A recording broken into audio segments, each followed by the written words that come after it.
자, 이제 상속세 과세가액까지 갔고요. 상속공제를 보겠습니다. 상속공제는 인적공제하고 물적공제하고 이제 두 가지로 나눠지는 건데, 먼저, 인적공제에 대한 얘기고요. 인적공제는 기본적으로 둘 중에 큰 금액으로 하는 게 원칙입니다. 기본공제, 기초공제라는 거하고, 인적공제는, 이렇게 표현할게요. 둘 중에 큰 금액 1번, 2번, 요렇게.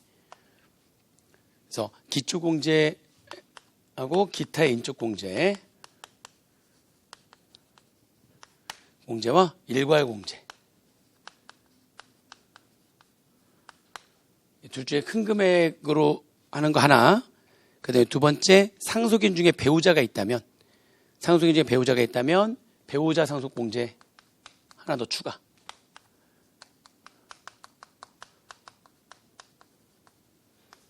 그래서 인적공제는 1번과 2번을 더한 금액으로 한다. 이렇게 정리하시면 되겠습니다. 인적공제는 1번과 2번. 상속인 중에 배우자가 있으면 배우자 상속공제. 배우자가 없으면 뭐 2번은 없겠죠. 배우자가 있다면 배우자 상속공제가 있고요. 1번 둘 중에 큰 걸로 하는 인적공제와 배우자 상속공제 두 가지로 구성이 되어 있고요. 두 개 더한 금액을 인적공제로 합니다. 일단 기초공제라고 하는 거는 이거는 무조건 최소한 2억 원 공제해 주는 거예요. 기초공제 2억 원. 2억 원을 말하는 거예요. 일괄공제는 5억 원을 말하는 겁니다. 그러면 기타의 인적공제가 어떻게 되는지를 봐서 기타의 인적공제만 3억을 넘지 않으면 일괄공제를 적용하는 게 유리한 거고요. 일괄공제로 하면 되죠, 그냥. 그리고 기타의 인적공제 합계금액이 일괄공제 그러니까 3억 원보다 크다면 두 개 합한 금액이 5억보다 큰 거니까 그때는 위에 있는 걸 선택하면 적용하면 되는 거겠죠. 그러니까 둘 중에 큰 금액을 적용하시면 되는 거예요. 이렇게. 기타의 인적공제가 어떻게 될지 볼 건데 그걸 보기 전에 이거부터 먼저 좀 보고 가셔야 돼요. 거기 내용 잠깐 보시면은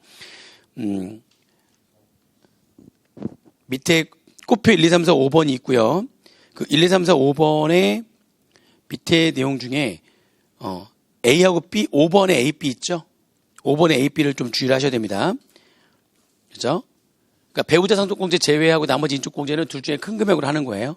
기초공제와 기타 인적공제를 더한 금액과 일괄공제 중에서 큰 금액을 인적공제로 합니다. 그런데 그렇게 하는 건데 예외가 있다는 거죠. 5번에 A 보세요. 상속세 과세표준 신고 또는 기한후 신고가 없는 경우에 상속세 과세표준 신고나 기한후 신고를 안 한 거예요. 기한후 신고라도 했어야 되는데 안 한 겁니다. 그러면 신고를 아예 안 한 거죠. 그죠? 기한 내에도 신고 안 하고 기한 후 신고도 안 한 겁니다. 기한 내에도 신고를 안 하고 기한 후 신고도 안 하면 그러면 과세관청에서 이제 결정을 할 거 아닙니까? 과세관청에서 결정해가지고 고지서 날라올 때도 과세관청에서 세금을 계산해야 될 거 아니에요. 그래가지고 고지서를 보낼 거 아닙니까? 기간 내에도 신고 안 했고 기한 내에도 안 했고 기한 후에도 안 한 거예요. 안 했다면은 그러면 무조건 뭐를 적용한다고요? 일괄공제를 적용합니다. 일괄공제. 기한 내 또는 기한 후 신고가 없었다면 그러면 일괄공제를 적용합니다. 그럼 아무리 뭐 자녀들이 많다고 할지라도 그냥 일괄공제 적용하고 끝나는 거예요. 이 얘기는 이게 원래 개정된 거예요. 원래는 기간 내에 신고를 하지 않으면 일괄공제를 적용한다고 했는데 기간 후에도 신고를 하지 않으면 일괄공제를 적용한다는 얘기는 기한 후 신고를 할 때에 예전에는 과세표준 확정신고 기한 내에 안 했어요. 신고를. 상속 개시일에 속한 달의 말일로부터 6개월 내에 신고를 안 했어요. 그러면 기한이 지난 다음에 신고할 때는 무조건 내가 신고할 때에도 뭐만 적용할 수가 있었죠? 기한 내에 신고를 하지 않았을 때는 일괄공제를 적용한다고 했기 때문에 기한이 지난 다음에 기한 후 신고를 할 때도 일괄공제만을 적용할 수가 있었거든요. 근데 지금은 기한 후 신고를 안 했을 때에 일괄공제를 기한 내뿐만이 아니라 기한 후 신고를 안 했을 때 일괄공제를 적용하는 얘기는 이 얘기는 기한이 지난 다음에 신고할 때에도 신고를 할 때 내가 신고만 하면 그러면 얘도 적용할 수 있다는 거죠. 이게 작년까지만 하더라도 기한 내에 신고하는 경우만 둘 중에 큰 거, 기한 내에 신고하지 않으면 나중에 내가 신고할 수도 있고 아니면 결정해서 고지서가 날라올 수도 있죠. 전부 다 뭐만 적용했었던 거죠? 일괄공제만을 적용했었었는데 기한이 지난 다음에 기한 후 신고하는 경우에도 둘 중에 큰 금액이 가는 겁니다. 기한 후 신고까지 안 했을 때 일괄공제를 적용한다고 되어 있기 때문에. 그렇죠? 이 얘기는 기한 후 신고 시에도 그죠? 둘 중에 큰 금액을 적용할 수 있다는 거죠. 작년까지는 기한 지나버리면은 일괄공제만을 적용했었는데 기한 내 신고 또는 기한 후 신고가 없을 때 일괄공제를 적용한다는 걸로 이렇게 바뀌었기 때문에 기한 후 신고가 없었을 때 일괄공제를 적용하는 거니까 기한 후 신고를 할 때에도 둘 중에 큰 금액으로 이제 할 수 있다는 겁니다. 둘 중에 큰 금액을 할 수 있다는 거죠. 바뀐 거예요. 아무튼 그 다음에 배우자 상속공제에 대한 얘기인데 이게 배우자가 단독 상속을 하잖아요. 배우자가 단독 상속을 하게 되면 일괄공제를 적용하지 않습니다. 배우자의 단독 상속일 때는 무조건 기초공제와 기타의 인적공제 합계액으로만 해야 되는 거예요. 일괄공제를 적용하지 않습니다. 이게 그래서 여기서도 배우자 단독 상속일 때는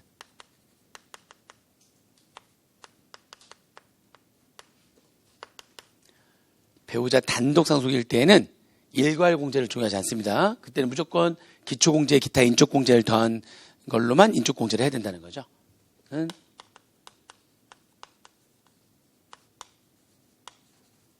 이렇게. 그래서 배우자 단독 상속 시에는 일괄공제를 적용하지 않는다. 그리고 기한 내 신고 또는 기한 후 신고를 하지 않았을 때는 일괄공제만을 적용한다. 그 얘기는 기한 후 신고할 때에도 둘 중에 큰 금액을 할 수 있다. 이런 얘기고요. 그렇게 정리하시면 되겠습니다. 자, 그러면 이렇게 정리를 한 다음에 기타 인적 공제와 배우자 상속 공제 어떻게 계산할 건지를 보시면 돼요. 이렇게 일단 틀을 잡아놓고서. 자, 기타 인적 공제는 4가지가 있습니다. 그래서 요 안에 이제 기타 인적 공제. 4가지가 있는 거예요. 첫 번째, 자녀 공제. 그죠? 자녀 공제. 그러니까 상속인 중에 자녀들이 있으면 자녀 한 명당 5천만 원씩.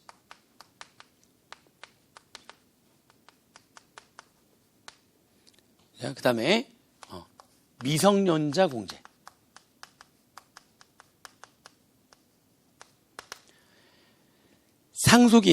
상속인 또는 동거가족 중에서 상속인은 굳이 같이 안 살아도 돼요. 근데 동거가족은 무조건 같이 살아야지만 됩니다. 상속인 또는 동거가족 중에서 그럴 수 있잖아요. 그러니까 형제 자매가 있고 아들 딸이 있는데 아들 딸들이 상속인이잖아요. 근데 아들 딸들은 따로 살고 있는데 형제 자매 중에서 늦둥이 동생이 있어가지고 늦둥이 동생은 지금 내가 돌아가신 분이 이제 늦둥이 동생이 있어가지고 그 늦둥이 동생을 계속 부양하고 있었던 거죠. 동거가족 중에 늦둥이 동생이 있었던 거죠. 미성년자인 동생이 있었던 거야. 그죠? 아무튼 상속인은 같이 안 살아도 되고요. 그죠? 상속인 이외 나머지 동거가족은 꼭 같이 살아야지만 됩니다. 그 중에 누가 있다면? 상속인과 동거가족 중에서 미성년자가 있다면. 그죠? 그러면은 그 미성년자 1인당 1,000만 원 곱하기 19세가 될 때까지 연수.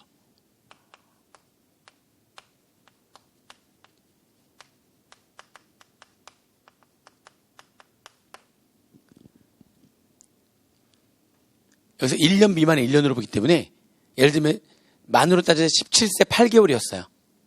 돌아가실 때. 17세 8개월이면 19세가 된 때까지의 연수는 1년 2개월이 필요한 거잖아요. 1년 미만의 기간을 1년으로 봅니다. 몇 년이 필요한 거죠? 여기 2년이 들어가는 겁니다. 이때 19세가 될 때까지 연수는 1년 미만. 그러니까 돌아가시는 시점에 그 미성년자가 있었는데 그 미성년자가 돌아가신 시점에 이게 17세 10개월이다.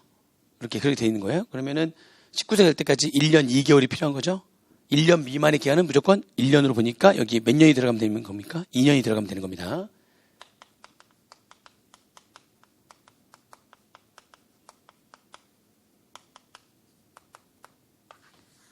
이렇게 1년 미만은 1년으로 본다. 아시겠죠? 이게 미성년자 문제고요. 그 다음에 3번에 상속인 또는 동거가족 중에서 65세 이상인 자가 있는 거야. 연로자 공제라고 해서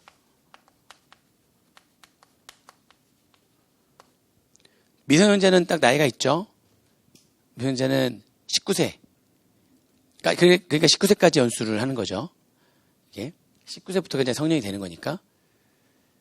또 연로자 공제라고 해가지고요. 이거는 경로 우대자는 70세 이상으로 되어 있는데 상속세 할 때는 65세가 되기 때문에 경로 우대자는 일반적으로 경로 우대자 하면 70세, 만 70세 이상부터거든요. 근데 그게 아니라 65세부터 해주기 때문에 그냥 연로자 공제라고 이름을 이렇게 적어 놓은 겁니다. 연로자 공제. 상속인 또는 동거가족 중에 몇 세 이상이 있다면 65세 이상인 자가 있다면 1인당 또 5천만 원씩 공제를 해주는 거예요. 아시겠죠? 4번에 장애인 공제.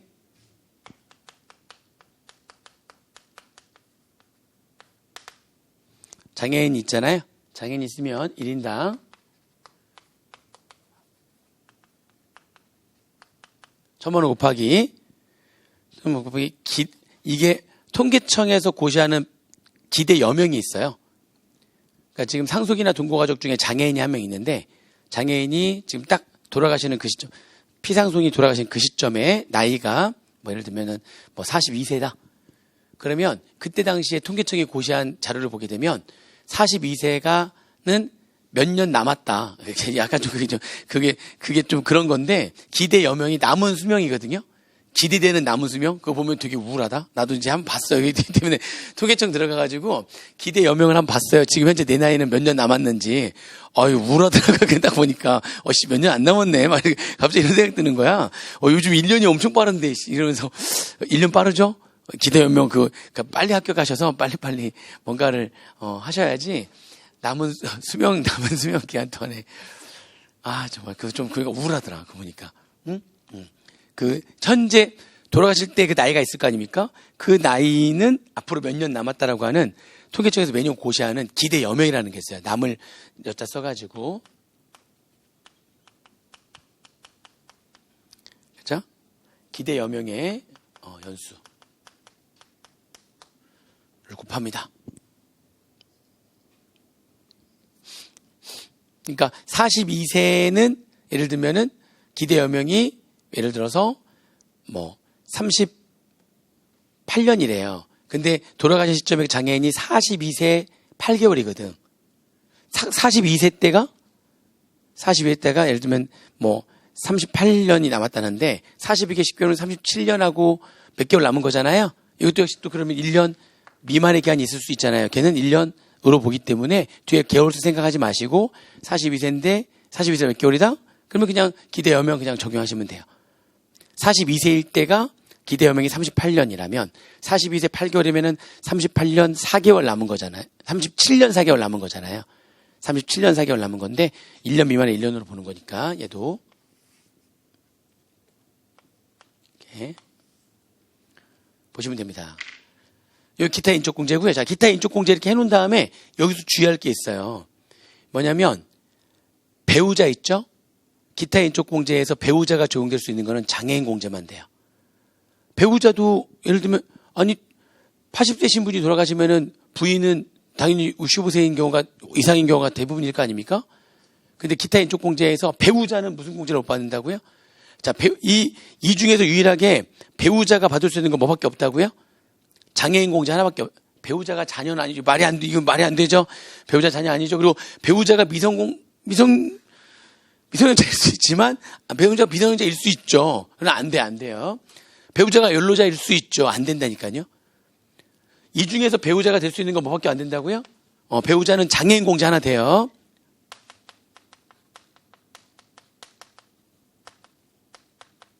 그래서 여기다 이렇게 하나 배우자 포함 이렇게 해놓으시면 돼요. 배우자 포함. 요것만요. 장애인 공제만. 배우자가 돼요. 무슨 말인지 되시죠? 그 다음에 잘 보세요. 그 다음에 자녀가 연로자일 수 있잖아. 그렇잖아요. 돌아가신 분이, 예를 들어서 돌아가신 분이 120살에 돌아가셨어. 자녀가 100세야. 그럴 수 있잖아요. 아무튼, 좀 약간 그러긴 한데, 심지어 자녀가, 그럴 수도 있잖아요. 그리고 동거가족으로 손자랑 같이 살거든? 손자가 80세야. 그럴 수도 있잖아. 아무튼 근데 그 자녀 공제 할 때 기본적으로 기타의 인적 공제는 자녀 공제하고 미성년자 공제만 중복이 됩니다. 중복이 됩니다. 자녀가 연로자, 미성년자가 연로자라는 건 이게 말이 안 되는 거니까 자녀가 연로자일 수 있죠. 된다고요, 안 된다고요?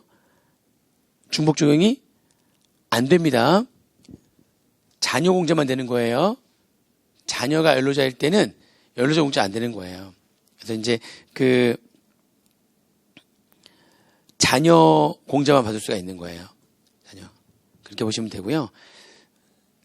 애매하긴 하죠. 근데 명확하게 표시가 되어 있지는 않아요. 그래서 자녀가 미성년자였을 때만 중복 적용이 된다. 이렇게 표현되어 있습니다. 자녀가 미성년자였을 때만 중복 적용이 된다. 그렇게 보시면 됩니다. 자녀가 연로자였을 때는 중복 적용이 안 되는 거예요. 그러니까 하면 됩니다. 얘하고 얘만 중복이 돼요.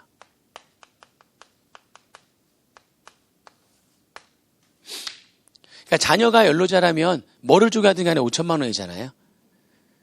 그러니까 하나만 적용하는 거예요. 그러니까 자녀가 연로자라면 하나만 적용하는 거예요. 중복, 표현이 어떻게 되냐면 중복이 안 된다 이렇게 돼 있어요. 근데 뭐는 중복이 된다고요? 자녀가 미성년자일 때는 자녀 공제도 되고 미성년자 공제도 됩니다. 그때는. 그래서 그거는 중복이 된다. 그리고 요 네 가지 기타 인적 공제 중에서 배우자가 받을 수 있는 건 뭐밖에 없다? 배우자, 장애인 공제 하나는 배우자도 받을 수 있고 나머지 세 가지는 배우자는 받을 수 없다. 이렇게 정리하시면 되겠습니다. 기타 인적 공제는 이렇게 해서 정리하시면 됩니다. 그리고 여기하고는 1년 미만 어떻게 하면 된다? 1년 미만은 1년으로 본다. 아시겠죠? 보시면 되고. 자, 그 다음에, 배우자 상속 공제인데, 이제 그러면,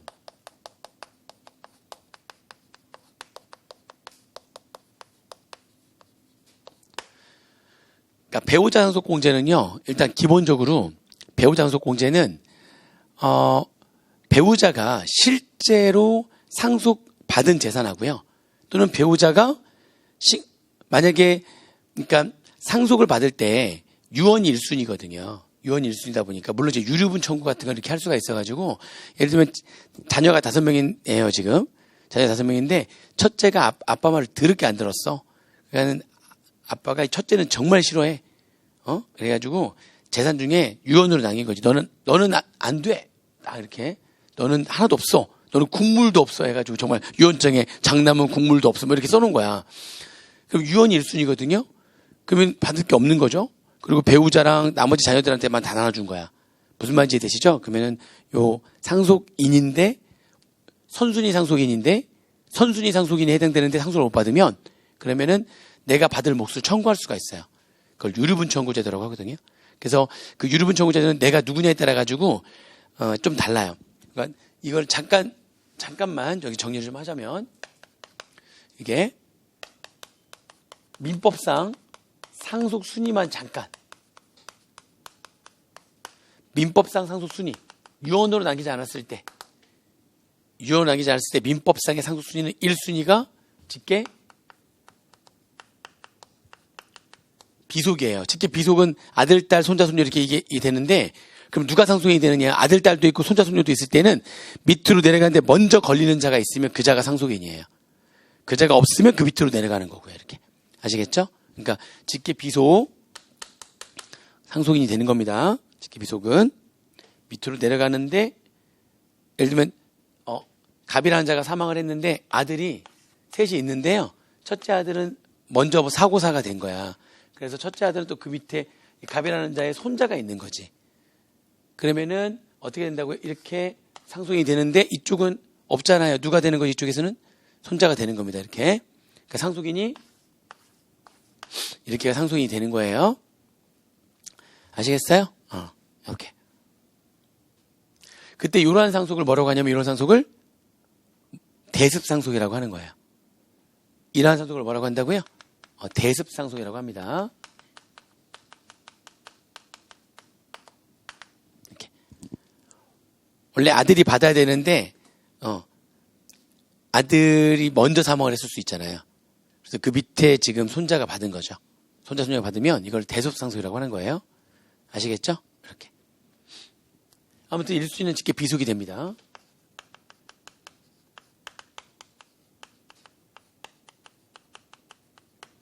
2순위는 직계 존속이에요.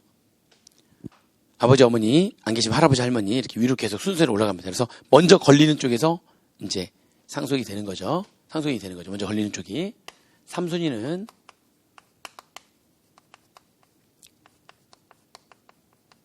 형제 자매가 되는 거고요. 4순위는 사촌 이내의 반계 혈족이 됩니다.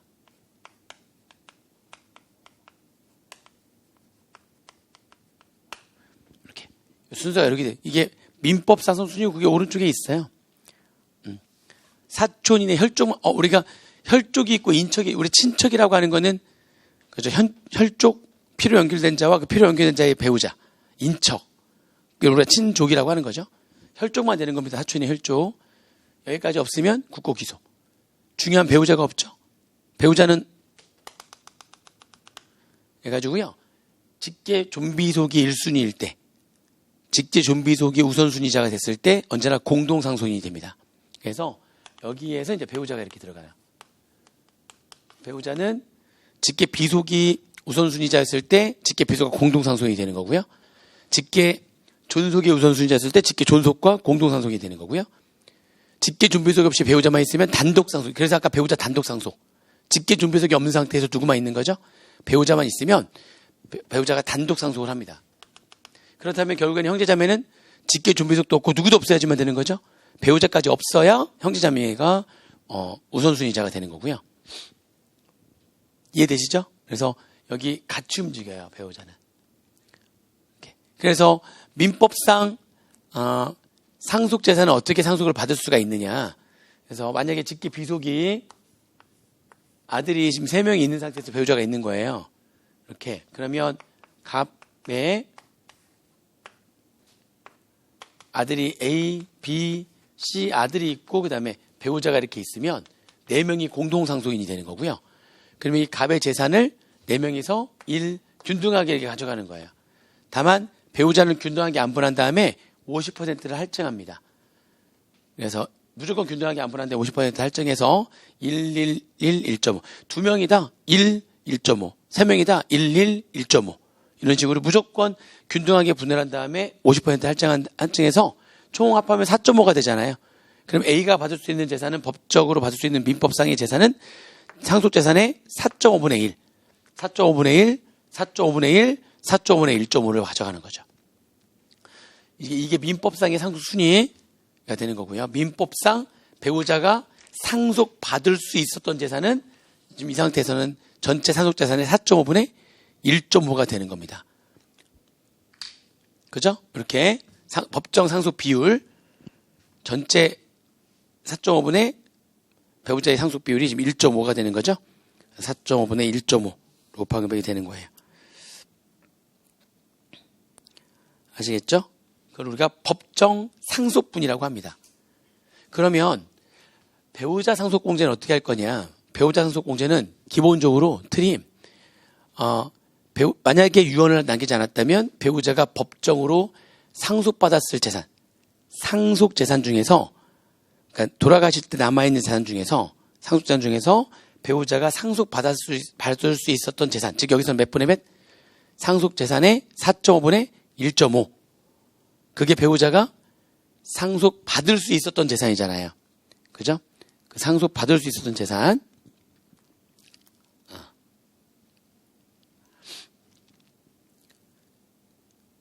그쵸? 자, 그거하고 실제로 배우자가 상속받은 재산 중 작은 금액이에요.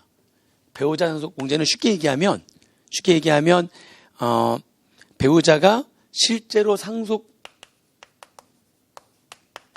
이거는 법정 상속 재산이랑 다르죠. 유언으로 인해 가지고 내가 법정 상속 재산은 예를 들어서 뭐 150억을 받을 수 있었는데 갑이라는 자의 자산이 450억인 거야. 그러면 4.5분의 1.5면 내가 150억을 내가 가질 수 있었는데, 근데 유언으로 배우자한테 뭐라고 했냐면 이 건물 하나 갖고 가주래요. 근데 이 건물이 120억짜리였던 거야. 그것만 유언을 남겨놓은 거야. 무슨 말인지 이해되세요? 그러면은 유언이 무조건 일수가 되는 거니까 실제로 상속받은 건 얼마가 되는 거죠? 120억. 이런 경우에는 유류분 청구도 못해요. 유류분 청구는 내가 받을 수 있었던 재산의 일정 퍼센테이지 이상을 받으면 유류분 청구가 안 돼요. 아까처럼 첫째 아예 아무것도 못 받았죠? 그러면 유류분 청구가 돼요. 그래서 유류분 청구하면 얼마까지 받을 수 있냐면 내가 나의 법정 상속분 450억의 재산이었으면 100억이잖아요. 그거의 아들이었다면 절반. 아들 직계 존속일 때는 또 몇 퍼센트, 그게 다 퍼센트 정해져 있어요. 유류분이. 근데 뭐 일반적으로 문제에서 아들로 나올 거니까 아들의 경우에는 자기의 법정 상속분의 절반을 유류분 청구해서 받아낼 수가 있어요. 근데 얘 빼고 나머지가 다 가져갔잖아. 450억을 이 세 명이 나눠 가졌단 말이에요. 유언에 의하면 빵원이 돼가지고 내가 뭐를 청구한다면 청구 안 하면 끝나는 거죠. 내가 청구하면 그러면은 얼마는 받아간다고요? 50억을 가져간다고요. 얘 원래 법정 상속분 100억에서 절반을 가져가는 건데 그거는 얘네들한테 다시 받아야 되는 거죠. 그래서 청구하는 거예요. 소송 걸고 해가지고요. 여기 나머지 상속인들로부터 받아내는 겁니다. 아시겠습니까? 그렇게 받아내는 겁니다. 그걸 유류분 청구라고 한다. 유류분 청구. 이해되시죠? 보시면 되는데 그러니까 실제로 상속을 받은 거랑 법정 상속분은 같지 않을 수 있어요. 근데 그게 어느 정도만 넘겨받으면 자기가 유류분을 청구할 수 없고요. 그럼 배우자 상속공제는 어떻게 할 거냐? 배우자가 상속 계실 때에 실제로 상속받은 금액.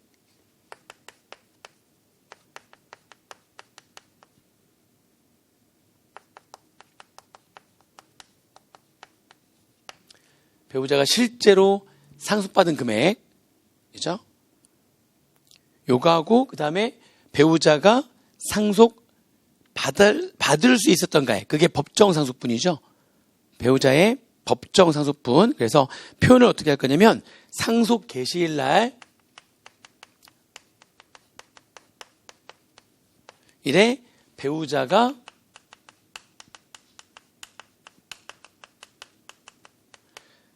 상속 받을 수 있었던 재산가액.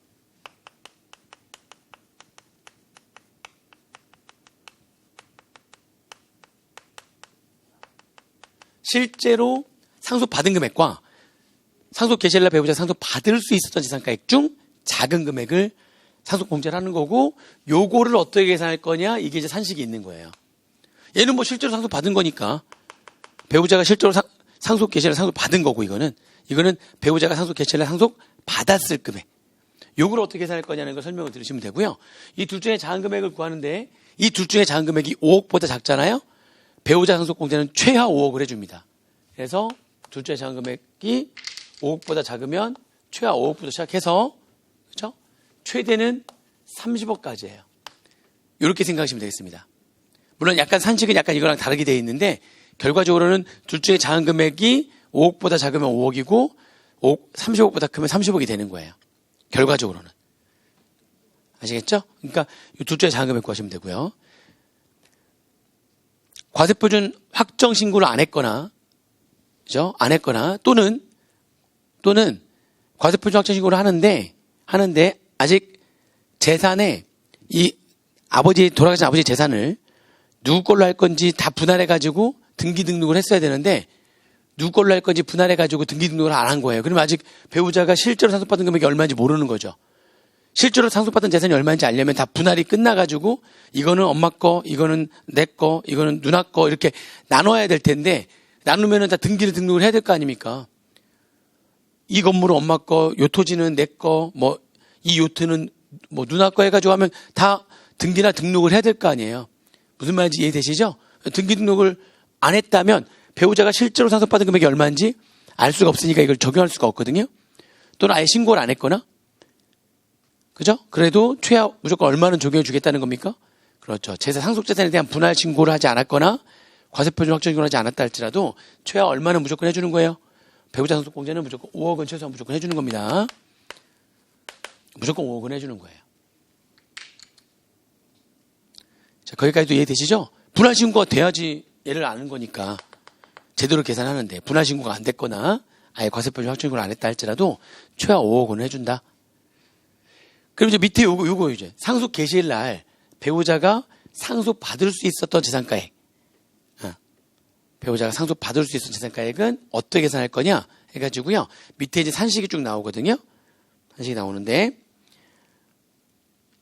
법소정의 상속재산의 가액에서 상속으로 얻은 자산 총액에서 비과세 빼고요. 과세 뭡니까? 상속으로 얻은 자산 총액은 총 상속재산가액을 말하는 거거든요.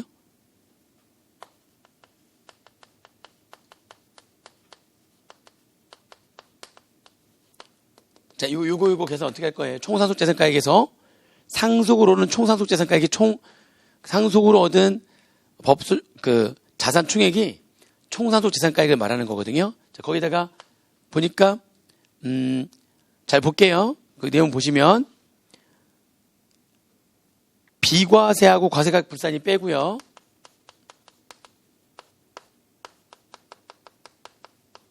그 다음에 과세가액 공제액에서는 뭐를 고려하지 않죠? 보니까 공과금 및 채무만 빼는 거니까 뭐는 안 빼죠? 장례비용을 안 뺍니다. 저기 상속세 계산 구조를 보시면 여기까지 이게 와요. 자, 근데 여기에 저기하고 여기하고 뭐 하나 중간에 안 들어간 게 하나 있는데, 그렇죠? 그 증여상가액은 더해주긴 더해주는데 증여상가액은 거기 보시면 C번에 이렇게 나옵니다. 상속 개시일 전 10년 이내에 피상속인이 상속인에게 증여한 재산가액.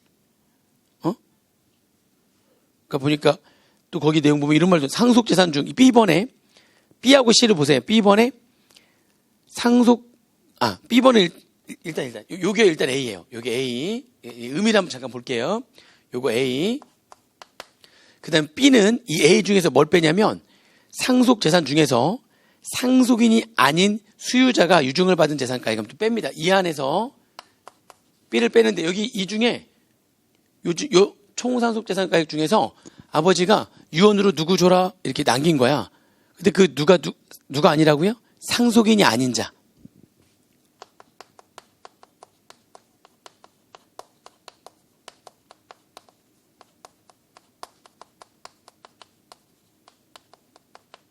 유언으로 남긴 거 얘를 빼고요. 그렇죠? 유증 등이니까 당연히 유증 등 4인 증여까지 포함합니다.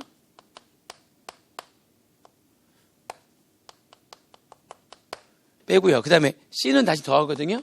C는 뭐만을 더하는 거냐면 상속인에게 증여한 재산가액, 상속 개시일 전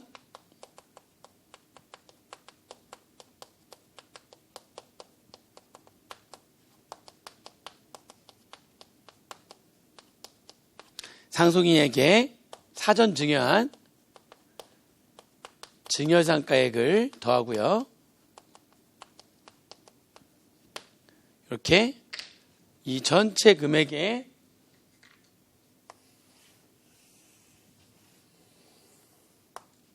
그렇죠? 이 전체 금액에다가 곱하기 법정 상속 비율을 곱하고요. 그게 아까 여기서 말하면 4.5분의 1.5배가 되는 거죠. 배우자의 법정 상속분을 곱하고요.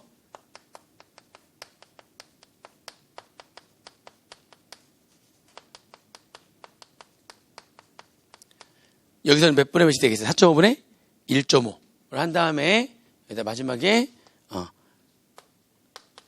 얘가 D죠. D. 2를 뺍니다. 그 2는 뭐냐면 상속재산에 가산한 증여재산가액 중에서 배우자가 사전 증여를 받은 거. 이렇게 표현할까요? 이거. 중 배우자가 사전 증여받은 재산에 대한 증여세 과세 표준.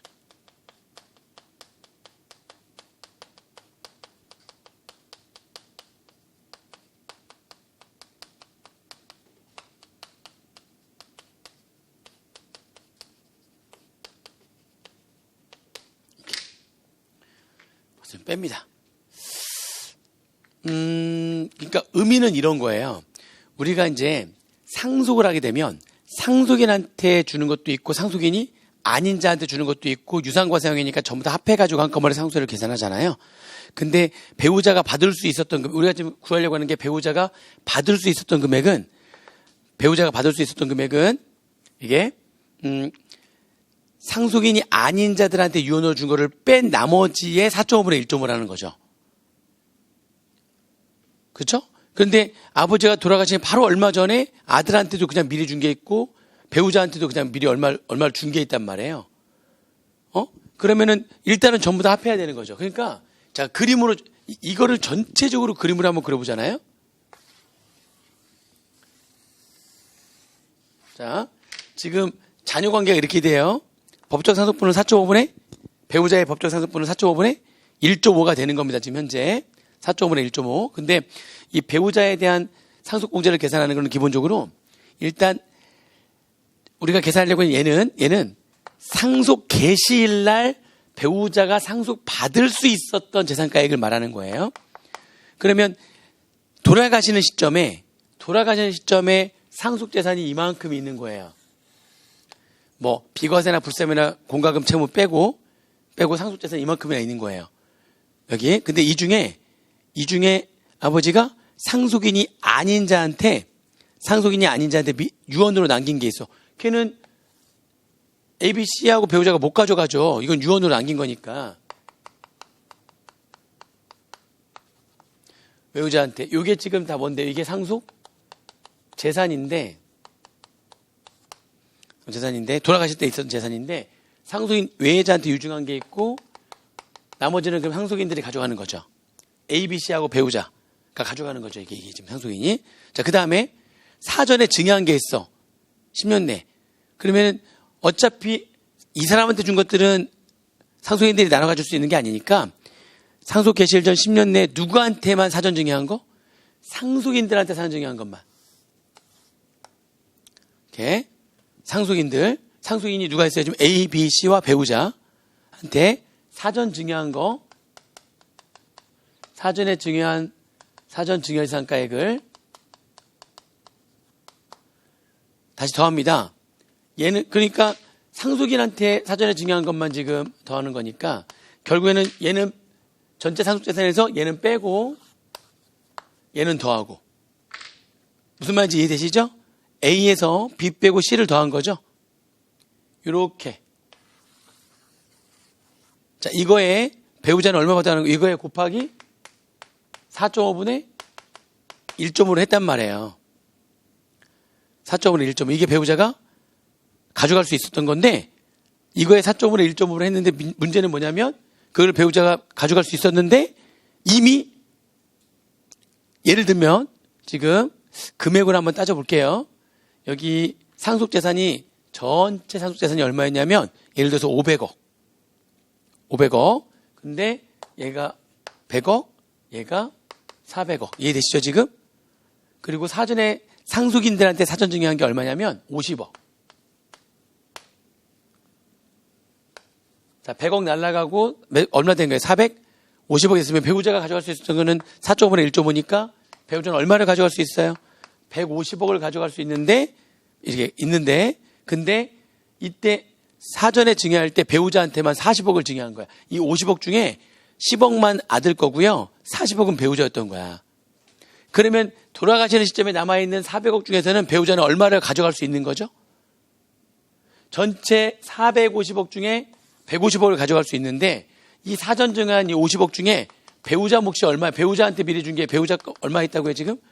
40억이 있다면 그러면은 결국에는 상속 개시일 날 배우자가 추가로 가져갈 수 있는 그만큼 얼마가 되는 거예요? 150에서 40억을 빼는 거니까 110억. 그죠? 그게 지금 이거잖아요. 상속 개시일 날 배우자가 받을 수 있었던 재산가액. 전체 얼마인데요? 지금 전체 450억에 4.5분의 1.5에서 150억을 가져갈 수 있는데 사전에 증여한 것 중에 40억을 배우자가 가져갔다면 상속 개시일 날에는 상속 개시일에 배우자가 받을 수 있었던 재산가액은 얼마가 되는 겁니까? 110억만 되는 거죠. 근데 실제로 받은 거는 100억이라면 그럼 둘 중에 작은 거 얼마가 되는 겁니까? 100억이 배우자 상속권자 되는 거고요. 근데 이제 금액이 너무 크다. 아무튼 30억을 한도로 하긴 하니까 너무나 금액이 커서 50억. 금액이 너무 큰데?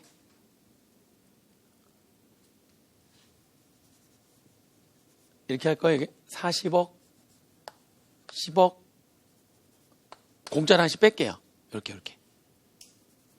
이렇게 빼면 이제 그 범위 안에 들어오는 거니까. 30억보다 크면 무조건 30억밖에 되는 거니까. 그러면 전체 50억 중에 10억을 상속인 이외자한테 유언으로 남긴 거야. 그럼 상속인들이 가져갈 수 있는 건 얼마죠? 40억. 사전에 또 상속인들한테만 사전 게 얼마냐면 5억. 그러면 결국에는 상속인들이 가져갈 수 있는 건 45억. 상속인 이외자에게 사전에 증여한 건 고려할 필요가 없는 거죠. 상속인들한테만 가는 게 45억인데 그중에 배우자는 4.5분의 1조니까 15억을 가져갈 수 있었던 거죠. 근데 사전에 증여받은 게 배우자가 얼마가 있다면 5억 중에 4억이 배우자 거였다면 배우자는 상속 개시일 날 11억을 가져갈 수가 있는 거죠. 근데 실제로 배우자가 상속 개시일 날 상속받은 금액이 10억이라면 배우자 상속 공제는 얼마가 되는 겁니까? 10억. 11억을 상속 개시일 날 가져갈 수 있었는데 실제로 배우자가 상속 개시일 날 상속받은 금액이 13억이라면 11억만 되는 겁니다. 그 둘 중에 작은 금액이 얼마보다 작으면 5억보다 작으면 무조건 최하 5억, 둘 중에 작은 금액이 30억보다 크면 최대 30억을 한도로 한다는 겁니다. 자, 이 구조를 이해하셔야 돼요. 이 구조를. 저 구조를 저걸로 지금 그림으로 설명을 드린 건데 구조를 이해하셔야 되는 겁니다. 그게 배우자 상속공제예요. 아시겠죠? 이게 지금 현재 인적공제. 인적공제 지금 이해되시죠? 한번 정리 한번 할 필요가 있습니다. 그다음에 물적공제인데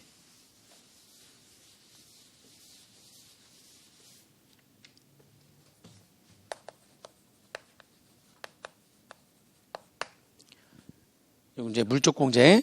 그래서 그 물적공제는 또 이제 가업상속공제, 뭐 영농상속공제는 시험 문제 안 나오니까 좀 복잡한데 볼 필요 없고요. 이게 가업상속공제 위주로만 좀 보시면 됩니다. 가업, 여기서 말하는 가업은 대통령령을 정하는 중소기업과 중견기업을 10년 이상 경영한 자가 자녀들한테 가업을 남기는 거고요. 그러려면 가업을 상속받으려고 하는 그 상속인들도 그동안은 아버지가 무슨 일 하는지 알지도 못했다가 갑자기 아버지가 딱 돌아가시니까 제가 경영자입니다 하면서 딱 나타난 거. 뭐 드라마에서 많이 나오잖아요. 갑자기 쓱 경영자로 나타나가지고 막 그러면 가업상속공제 안 됩니다. 가업상속공제를 받으려면은요 여러 가지 요건을 충족해야 되는 거예요. 중소 중견기업이어야 되고요. 그리고 피상속인은 10년 이상 사업 경영을 했어야 되고요. 그리고 상속인도 일정 기간 이상 경영 수업을 받았어야 됩니다. 근무를 했었어야 사업장에서 근무를 했어야지만 되는 거예요. 근데 그게 굉장히 요건이 까다로워요. 그냥 막 해주는 게 아니에요. 그런저런 요건을 모두 충족하면 가업상속 공제를 해줍니다. 그래서 가업상속 재산가액에 해당되는 금액을 다 공제해 주는데 한도가 있어요.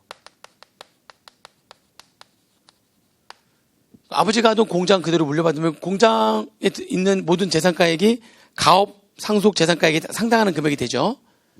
그래서 가업상속 공제액은 그 가업상속 재산가액에 상당하는 금액.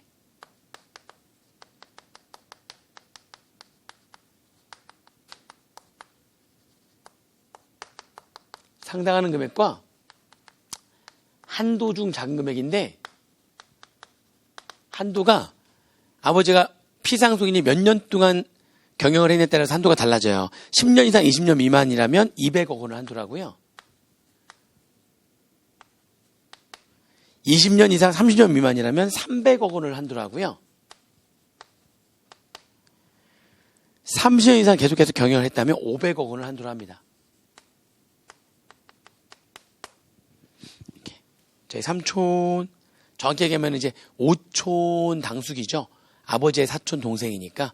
근데 굉장히 오랫동안 이제 인천에서 이제 플라스틱 공장을 하고 있어요. 공장을 하고 있는데 굉장히 오랫동안 하고 있는데 한 뭐 30대 들어서자마자부터 이제 그러니까 아주 어렸을 때부터 누구 밑에서 했다가 본인이 그 공장을 차린 지가 한 40대에서 차렸나? 근데 지금 70 되셨으니까 벌써 30년 넘은 거지. 근데 한 10년 전부터 이제 저한테는 동생이죠. 그러니까 저한테는 육촌 동생이 되는데 그분의 아들 있어요. 그 오촌 당숙의 아들. 근데 한 10년 전부터 그 공장에서 일을 해요. 네, 이사랍니다. 요건을 다 충족했죠. 벌써 그 가업을 상속받을 준비가 다 됐죠. 이미 다. 그래서 합니다. 가면 이제 저는 삼촌 하는데 가끔 뵈면은 아들이 열심히 한다고도 하지만 또 불만도 많고 막 그래. 아무튼 같이 일을 하고 있으니까. 공장 좀 커요. 500억이나 공장이 되는 거죠. 그럼 거의 공장 자체는 세금 내는 게 없는 거죠. 공장 자체는. 그게 가업상속 공제입니다. 공장의 재산가에 다른 재산은 안 되고요. 예를 들면 이제 그 삼촌이 살던 집도 뭐 상속받고 할 거 아닙니까? 이제 그런 것들은 또 별개 얘기고 동거주택 상속공제가 또 있는데 그 요건을 또 충족해야지만 되는 거고 그렇지 않다면 걔는 공제가 안 되는 거고요. 가업상속 재산가액에 해당되는 그 재산 상당하는 금액과 한도는 200억, 300억, 500억. 그거는 얼마나 경영했냐에 따라 가지고 금액이 달라진다라고 하는 겁니다. 영농상속공제는 모르셔도 되고요. 가업상속공제만 정리하시면 됩니다. 물론 이제 가업상속공제 씨가 받았는데 예를 들면은 육촌 동생이 다 받은 거죠.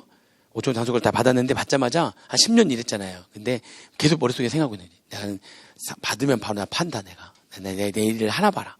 나는 나 다른 거 할 거야. 막 이러면서 생각하고 있어. 아버지가 딱 돌아가시니까 몇 년 만에 싹 팔아버린 거지. 그러면 가업상속 공제 받은 거 다 뱉어냅니다. 뱉어내는데 이자까지 뱉어내는 거예요. 이자까지 해서 뱉어내는 거예요. 가업상속 공제는 받은 다음에 일정 기간 이상은 계속 그 사업을 영위해야 됩니다. 근데 이번에 개정된 게 그건 시험 문제 나오진 않아요. 우리 계산 문제는 안 나오는데 10년 동안은 유지를 해야 돼요.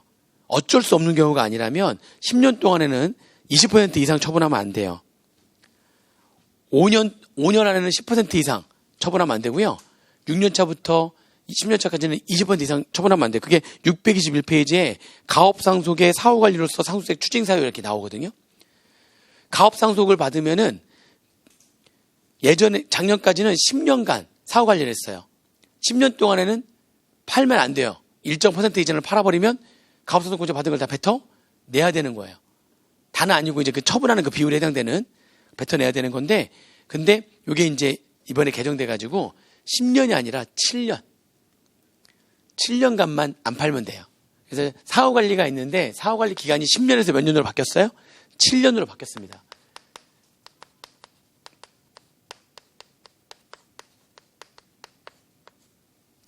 진짜 나 지긋지긋해서 이거 다 팔아버릴 거야. 그래도 몇 년은 지나야 돼요? 7년은 지난 다음에 팔아야 돼요.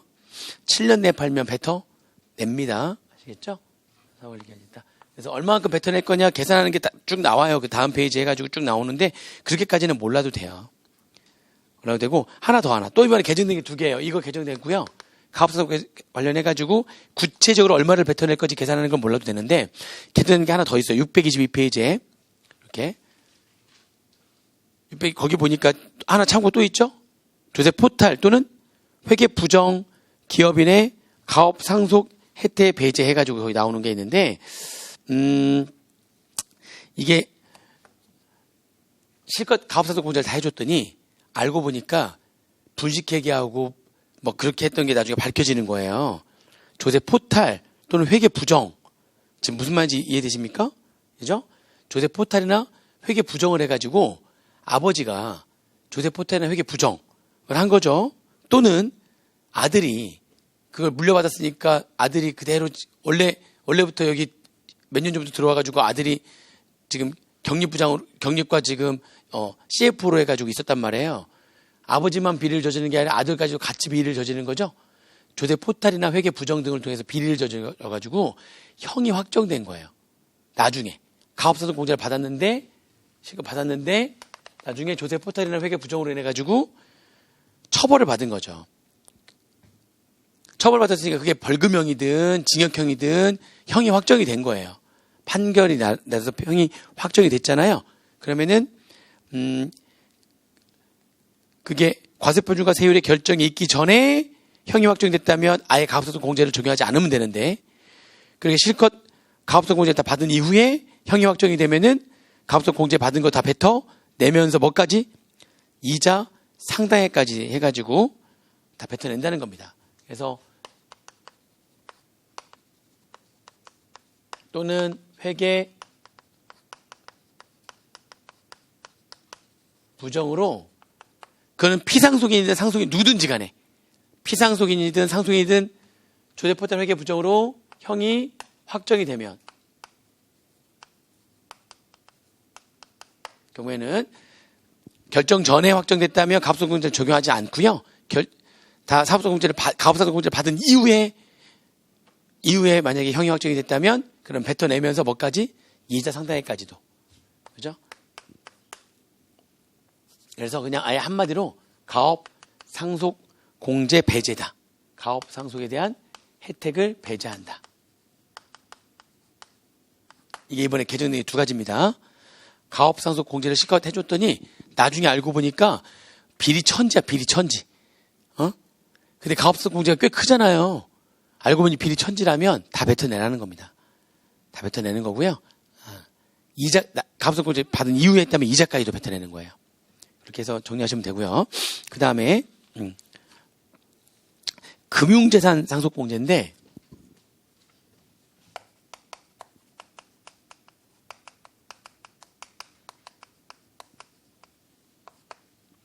자, 금융재산 상속공제는요, 순금융재산가액 있죠? 순금융재산가액에다가 20% 우파 금액.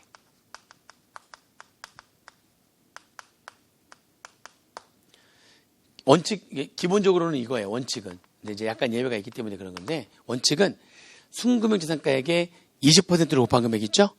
그 20%로 우파 금액을 상속공제를 해준다는 겁니다. 이게 이유가, 그러니까, 부동산으로 가지고 있는 것보다 예금이나 또는 금융재산이 뭐냐면 예금, 보험금, 주식 뭐 이런 것들을 갖고 있는 거거든요. 예금이나 보험금이나 주식이나 뭐 이런 것들로 갖고 있는 게 금융재산이에요. 또는 어음이나 수익증권이나 또는 채권이나 이게 다 금융재산입니다. 금융재산, 주식, 채권, 어음 다 금융재산이에요. 보험금, 현금, 예금 이런 걸로 갖고 있으면은 더 혜택을 준다는 거죠. 부동산 갖고 있는 것보다 혜택을 더 주는 겁니다. 금융재산을 갖고 있었다면 그 금융재산 가액의 20%로 곱한 금액을 공제해 준다는 거죠. 여러 가지 이유가 있는 게 부동산을 가지고 있잖아요. 그러면은 실제 시가로 하게 돼 있는데 시가가 그 상속 개시일 전후 각각 6개월 안에 거래한 금액이 없잖아요. 그럼 시가를 알 수 없을 때는 상증세법상 보충적 평가 방법에 의한 금액으로 하거든요. 근데 그 보충적 평가 방법이 우리가 소득세에서 공부했던 기준시가 개념이에요. 그러니까 기준시가는 일반적으로 거래되는 금액보다 금액이 좀 더 낮다면서요. 그러면 부동산을 가지고 있으면 상속할 때 일정 기간 동안 거래한 금액이 없잖아요. 그러면은 기준시가를 적용하다 보니까 기준시가가 적용되면 실제로 거래되는 금액보다 훨씬 더 낮은 금액으로 결정이 될 거고 평가가 될 거고요. 여기에다가 이제 세율 곱해가지고 상속세 증여세를 내게 돼 있으니까 그러면은 부동산을 가지고 있는 것도 유리하겠네. 실제 거래되는 금액보다 더 낮은 금액으로 평가가 돼서 들어가니까. 그래서 그러지 말고 금융재산 갖고 있더라도 내가 20% 빼줄게. 이렇게 된 거예요. 그러니까 어떻게 보면은 부동산 가지고 있던 사람들과의 형평성을 유지하기 위해서 금융재산 갖고 있을 때도 20% 빼준다는 겁니다. 근데 순금융재산가액은 이게 재산가액에서 금융채무를 빼거든요.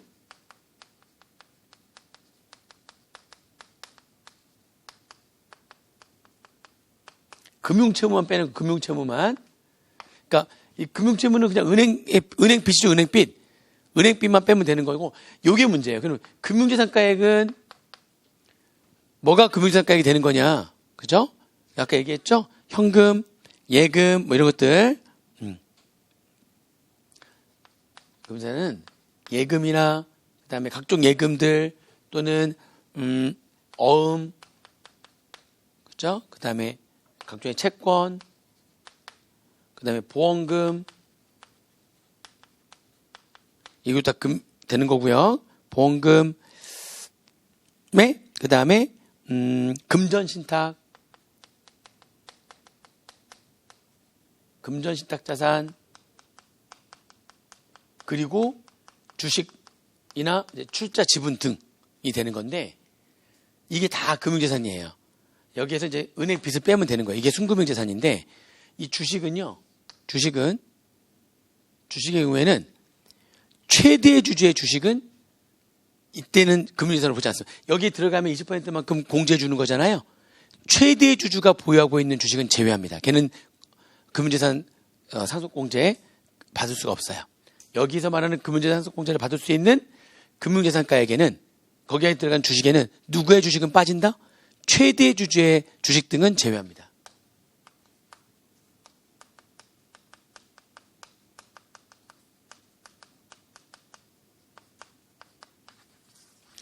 최대 주주의 주식 등은 제외한다. 그렇게 보시면 돼요.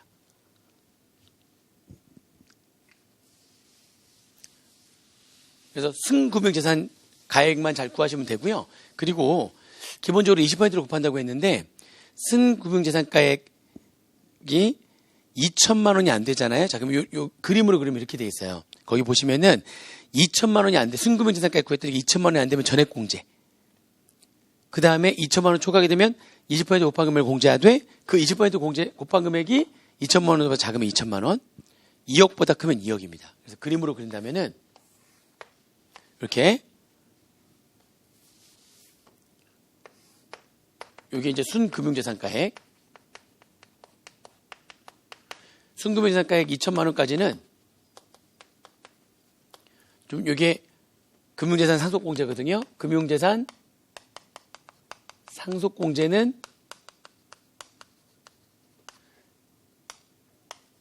전액공제. 2천만 원까지는 전액공제가 되는 거예요. 1,000만 원이면 1,000만 원, 500만 원이면 500만 원, 1,500이면 1,500만 원 이렇게.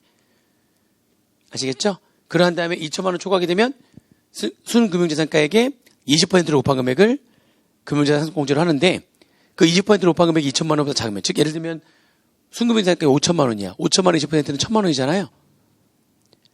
그죠? 그러면 2천만 원일 때 2천만 원 해주는데 5천만 원일 때 1,000만 원 해주면 말이 안 되잖아.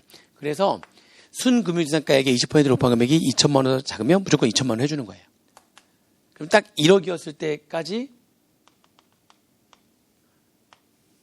2천만 원 공제가 되는 거죠. 그래서 20% 곱한 금액이 2억을 넘어가면 2억을 한도로 합니다. 그러면 10억이었을 때는 10억이었을 때 딱 2억이 되는 거죠. 2억을 넘을 수는 없어가지고요. 이렇게 되고요. 1억부터 10억 사이에는 20%로 곱한 금액이 증여재산 상속공제가 되는 거죠. 그래서 그림으로 한다면 요렇게 요 기울기가 좀 더 완만하겠죠. 얘는 좀 더 완만하겠죠. 그러니까 예를 들면 3억이다. 3억이면 20% 하니까 얼마죠? 3억이면 6천만 원. 이렇게. 그죠? 6억이다. 6억이면은 6억이다. 그러면 얼마가 되는 거죠? 6억이면 1억 2천만 원. 그렇게. 8억이다. 그러면은 1억 6천만 원. 이렇게. 20억이다. 그래도 얼마까지밖에 안 돼요? 2억. 최대 2억입니다. 그래서 그림으로 그리면 요렇게 정리하시면 됩니다. 2천만 원이 안 되면 전액공제. 2천만 원 넘어가면 20% 곱한 금액을 공제하되, 그 20% 곱한 금액이 2천만 원보다 작으면 2천만 원. 그죠? 그리고 20% 곱한 금액이 2억보다 크면 2억을 한도로 한다. 이렇게. 이게 이게 금융재산 상속공제가 되는 거고요. 금융재산 상속공제는 순금융재산가액을 구하는 게 핵심입니다. 여기에다가 2% 곱하는 거니까. 그래서 은행 빚을 빼면 되는데 금융재산가액이 뭐냐? 얘네들이 금융재산이 된다는 거예요. 그리고 주식은 최대 주주의 주식 등은 제외하는 거고요. 그렇게 정리하시면 되고요. 재해손실공제는 뭐냐면, 재해손실공제는 뭐 이렇게 어려운 게 아니라,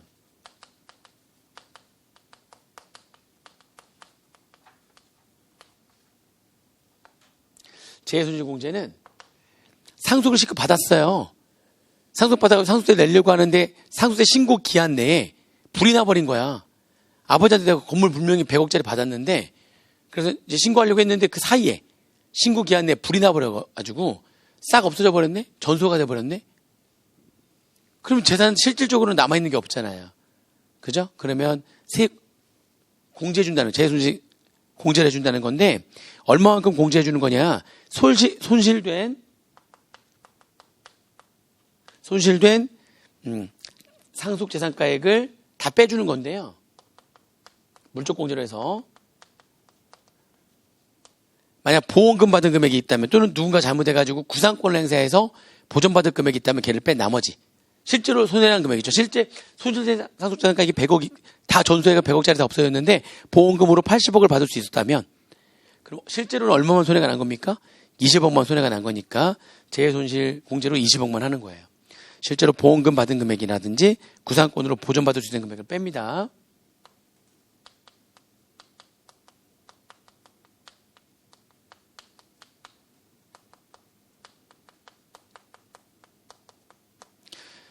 보전 받을 수 있는 금액을 빼죠. 그 다음에 동거주택 상속공제는 여러 가지 요건을 모두 충족을 해야 되고요. 문제에서는 요건을 충족했다고 나와요. 기본적으로 아버지가 돌아가실 때 아버지가 1주택자인 거야. 1세대 1주택. 근데 그 1주택은 고가주택이어도 돼요. 아무튼 아버지가 1주택자고요. 그리고 상속인인 내가 나는 무주택자 또는 그 주택을 아버지하고 공동 소유하고 있는 나만의 주택은 따로 없는 거예요. 그러니까 그 아버지의 주택을 내가 같이 갖고 있거나 아니면 아버지 걸로만 돼 있거나 그래서 내가 아버지를 모시고 10년 이상 거기서 말하는 10년은 내가 미성년자일 때 기간을 뺍니다. 내가 24세 때 아버지가 돌아가셨어요. 나는 빵 살 때부터 아버지랑 24세까지 살았는데 아버지가 돌아가셔서 그 주택을 내가 상속을 받은 거예요. 걔는 동거주택 상속공제를 받을 수가 없습니다. 미성년자일 때 기간을 빼고 10년 이상 동거를 해야지만 돼요. 미성년자일 때는 내가 아버지를 모신 게 아니죠. 아버지가 나를 모셔준 거죠. 약간 애매한데 아무튼 아버지가 나를 부양한 거죠. 내가 아버지를 모신 건 아니잖아요. 그죠? 그래서 미성년자일 때 같이 살던 기간은 빼고 이게 동거주택 상속공제 해준 거는 10년 이상 아버지를 동거 봉양을 해줬기 때문에 동거주택 상속공제를 해주는 거예요. 아시겠죠? 그래서 동거주택 상속공제는 요건을 모두 충족해야 되는데 요건 한번 읽어보시면 됩니다. 1세대 1주택 고가주택이어도 돼요. 그리고 미성년자 기간을 빼고 10년 이상 아버지랑 동거를 같이 계속 해야 됩니다. 뭐 그런저런 요건들을 모두 충족해야 돼요. 그러면 부수토지를 포함한 주택가액의 이번에 개정됐어요. 부수토지를 포함한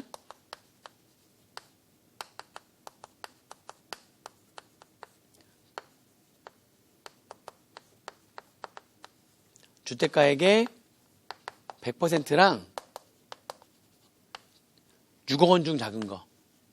뒤에 문제 이거 수정을 여기는 바꿔놓고 수정을 안 했더라. 보니까 뒤에 이제 뭐 수정을 좀 정오표로 나가야 되는데 이게 작년에는 얘가 80%였고요. 얘가 5억 원이었거든요. 둘 중에 작은 금액 되는 거였는데 이제 100%와 6억 중에서 작은 금액을 동거주택 상속공제를 해준다라고 해서 더 늘어났습니다. 아시겠죠? 여러 가지 요건을 충족해야지만 되는 거예요. 동거주택 상속공제는.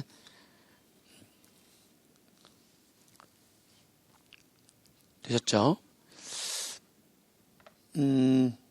나머지 얘기들을 좀 더 할 게 있어가지고 또 중요한 얘기도 좀 있어서 식사를 먼저 하고 하시죠. 하고 2시부터 할게요. 이쪽은 계속 지우지 마시고요. 이쪽은 지우지 마시고 2시부터 해서 나머지 수수료 공제랑 상속 공제 한도가 최근에는 좀 나오는 경우가 있어가지고 한도에 대한 얘기도 좀 하고 나머지 납세 절차에 대한 얘기는 나머지 납세 절차에 대한 얘기는 이건 뭐 이론형 문제로 나오는 거니까 그냥 간단하게만 얘기한 다음에 저 3장의 주식에 대한 평가에 대한 얘기 정리하고 오늘 거기까지 아마 하면 될 것 같아요. 하고 내일은 증여세 위주로 정리하고 이런 식으로 하겠습니다. 예, 식사하시고 2시부터 해서 연결을 하겠습니다.